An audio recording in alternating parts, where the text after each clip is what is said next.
Hey everyone, I hope this message finds you doing well. I wanted to just do a little follow-up video to some of the stuff that I've put out recently in the last few weeks, and also just to give you a 3D message. And really that is my message right now. I don't know if you've ever noticed, but a lot of things can get misunderstood in text. And you lack inflection, you lack some passion that might be behind the words, and it can be very vulnerable to misinterpretation. And I think we have a tendency to have 3D conversations in 2D, especially on social media. We tend to try to have out a discussion, and it turns into an argument because of that lack of depth perception that might be there. So I want you to be mindful of that when you're out there and participating in some of the discussions that are out there. I don't think we should avoid it altogether, especially as ambassadors of Christ. We're called to be a light, but we need to be mindful of the context and the nature of responding to something that is very delicate. And when you're trying to do that in 2D, in a soundbite, or I should say in a phrase, it's really hard to do. So be mindful of the media, literally, that you're giving that out. So that's why I wanted to do this in 3D, so that we would be able to get my tone, that you would be able to understand me completely.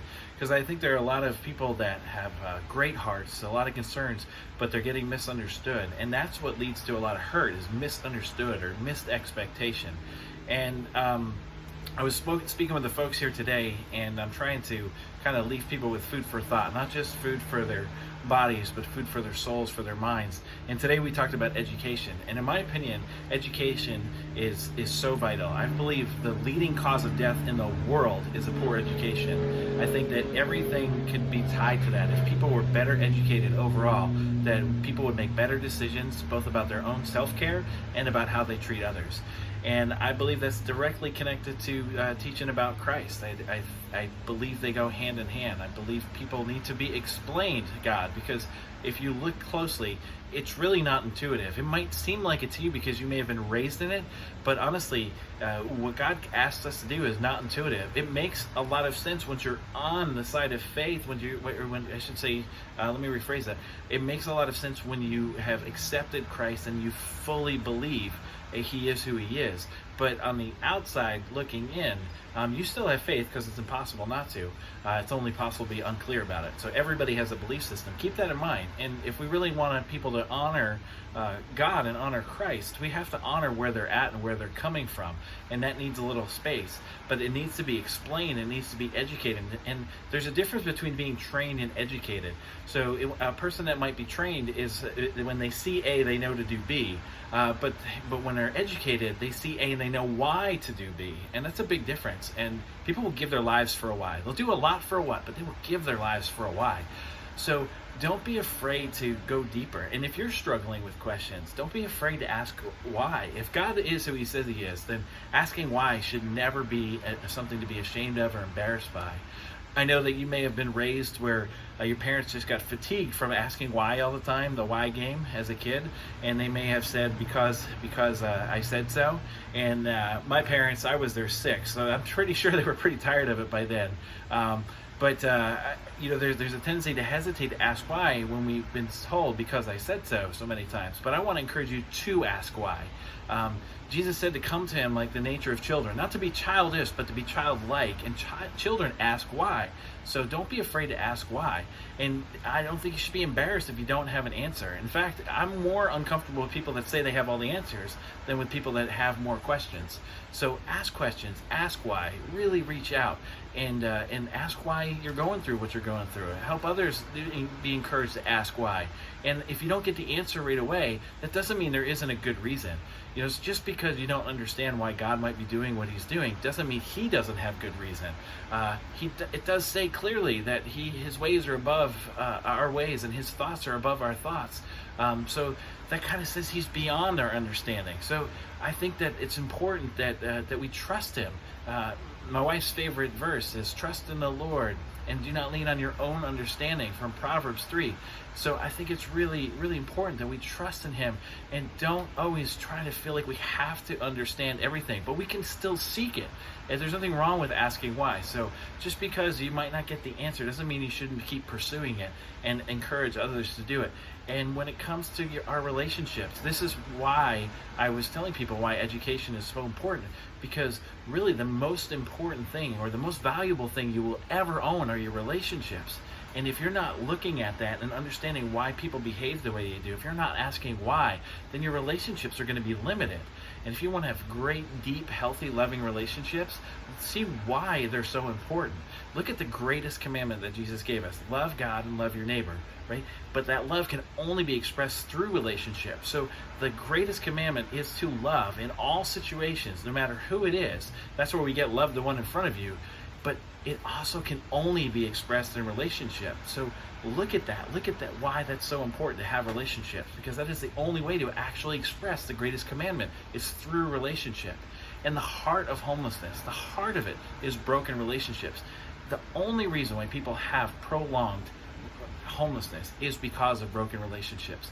So I was in a meeting yesterday, and I got a chance to kind of articulate what I was doing here at a church, and it really dawned on me, because sometimes people have a hard time articulating what we do here at Emmanuel Labor. And if I'm being completely honest, sometimes I do too.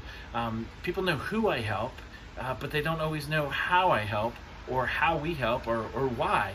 And so I want you to understand it. So we are modeling the love of Jesus Christ, addressing the needs of anyone affected by homelessness and poverty. And the truth is, just like coronavirus affects everyone, so does homelessness and poverty. You may not experience it yourself, you may not get coronavirus yourself, but you're still affected by it. You may not become homeless yourself, but you are still affected by it. So I want you to keep that in mind. So we are trying to address the needs of everyone, anyone affected by homelessness and poverty. And so here's how we do it. We are not providing exclusively food or exclusively clothing. We do provide that. But here's the service that we really provide, and this is the most important part: relationship.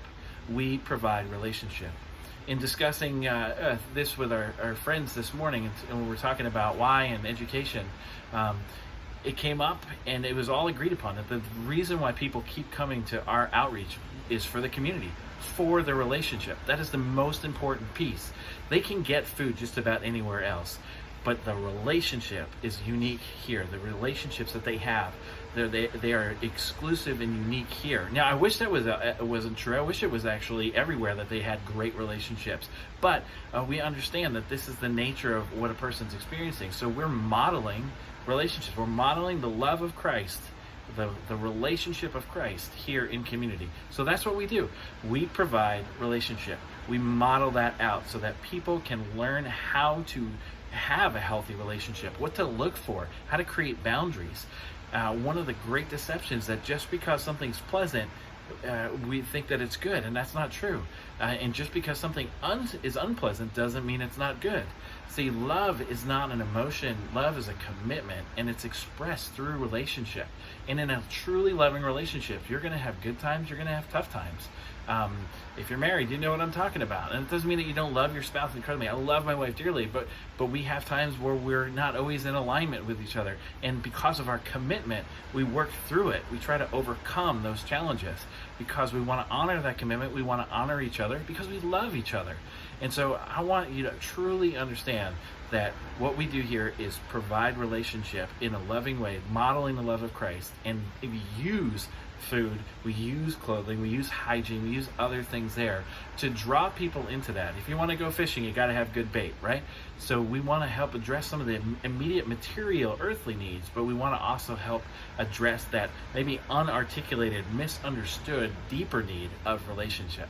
So that's what we do here, and I wanted to share that with you. I thank you guys again so much for all your encouragement. I want you to also remember too that we don't need to respond to everything we see on social media like it's a game of Jeopardy. We don't have to be the first to answer to win the prize. I think we should do it more like we're running a marathon. Everybody in a marathon has the opportunity to cross the finish line. And there's a culture of encouragement for people to achieve their personal best. Yes, there's only one winner at each race, but everybody can beat themselves. And I shouldn't say quite like that, beat themselves up. But everybody has the opportunity to achieve a personal best. And that's the beauty of running that race. And the Apostle Paul, more than one time, uses the analogy of running your race.